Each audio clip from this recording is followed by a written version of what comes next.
Breathe. आज की date में हम सभी बहुत अच्छे से जानते हैं कि ब्रीदिंग प्रैक्टिस कितनी इम्पोर्टेंट है ना। श्वास की क्रिया कितनी इम्पोर्टेंट है।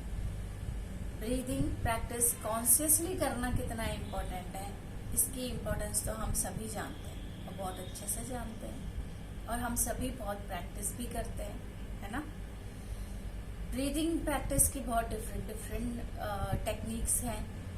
कोई किसी तरह की टेक्निक अपनाता है, कोई किसी तरह की, है ना।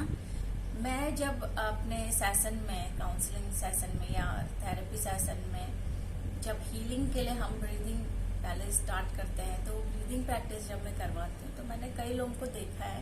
इवन मैंने पार्क में भी कई लोगों को ब्रीदिंग प्रैक्टिस करते हुए देखा है। अनुलोम विलोम करते हैं, कपालभाति करते हैं, कुछ भी बहुत अलग अलग तरीके अपनाते हैं। जो मैंने कॉमन देखा है ना, वो लोग बहुत खिंचा के ब्रीद लेते हैं इस तरह से। ये ब्रीदिंग मुझे सही नहीं लगती, क्योंकि अगर आप रिलैक्स होने के लिए कर रहे हैं, आप पैनिक हैं, परेशान हैं, उस दौरान अगर आप खिंचा के ब्रीथ ले रहे हैं तो और ज्यादा हाइपर हो जाते हैं। अगर अपने माइंड को, अपने मन को रिलैक्स करना है तो ब्रीदिंग बहुत ही एक रिलैक्सेशन टाइप की ब्रीद होनी चाहिए, जिससे आपको रिलीफ फील हो, है ना।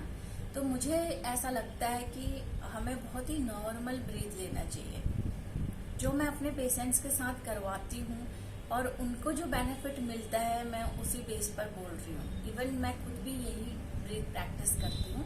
तो एक बार ये वाली ब्रीदिंग प्रैक्टिस करके देखिएगा। तो बहुत स्लो इनहेलेशन होना चाहिए, डीप इनहेलेशन होना चाहिए, नॉर्मल जो नेचुरल बॉडी ब्रीथ ले रही है, जो उसका सांस लेने का जो रिदम है, हमने उसी रिदम को बना के रखना है। तो इनहेलेशन हमारा बहुत लाइट होना चाहिए, डीप इनहेलेशन होना चाहिए, लाइक दिस।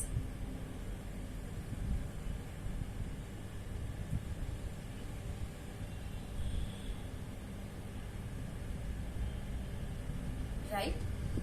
मीन्स हमारे ब्रीथ की, जब हम सांस ले रहे हैं तो उसकी भी साउंड ना आए, और जब हम सांस छोड़ रहे हैं तो उसकी भी साउंड ना आए, है ना। बहुत नॉर्मल तरीके से। तो आप काउंटिंग के साथ भी कर सकते हैं कि आपने 8 काउंटिंग में इनहेलेशन किया, फिर होल्ड किया, देन एक्सहेल किया। बट कई बार क्या होता है ना, काउंटिंग करने में हम थोड़ा सा उसका ही एक रिदम बनाने में रह जाते हैं कि अरे 8 काउंटिंग तक हमने इनहेलेशन किया तो थोड़ा और ज्यादा बढ़ गया, काउंटिंग कम हो गई, सही हो गया, गलत हो गया। मैंने देखा है पेशेंट इसमें ही उलझ जाता है कि मैम काउंटिंग तो आगे बढ़ गई, ब्रीथ नहीं हो पाई, या एक्सहेलेशन छोटा रह गया, काउंटिंग तो अभी रह गई हमारी।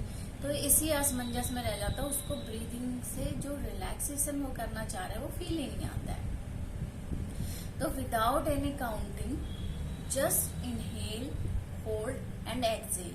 तो इनहेल, होल्ड, एक्सहेल का जो रिदम है वो बिल्कुल लाइट है ना, उसमें कोई साउंड नहीं आनी चाहिए, खिंचा के नहीं लेना है, जबरदस्ती नहीं लेना है। जस्ट लाइट इनहेलेशन, होल्ड, जितना आपके लिए अच्छा लग रहा है, कंफर्टेबल है, एंड देन एक्सहेल। और विद स्माइल करेंगे ना तो आपको 110% आपको रिलीफ फील होगा। So let's do it with me. Inhale,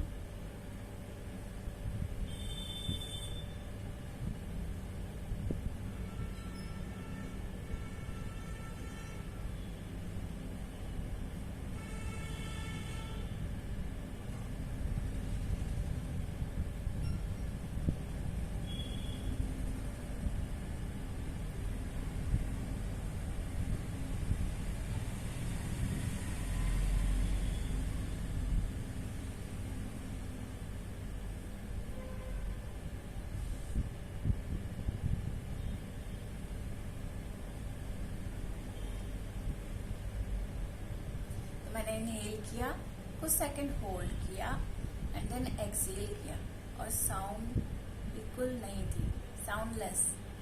तो ये ब्रीथ जब आप करते हैं, विद स्माइल करते हैं, तो आपको एक रिलीफ फील होता है। जब आप ब्रीथ आपने अपनी ब्रीदिंग प्रैक्टिस कर ली, then rub your hand with smile, with breath, listen, देखिए जो रब करने के जो साउंड है वो साउंड को सुनिए। रब करने में जो हमारे जो एक गर्माहट सी आ रही है ना, गर्माहट सी, उसे फील कीजिए और अपना टच फील कीजिए।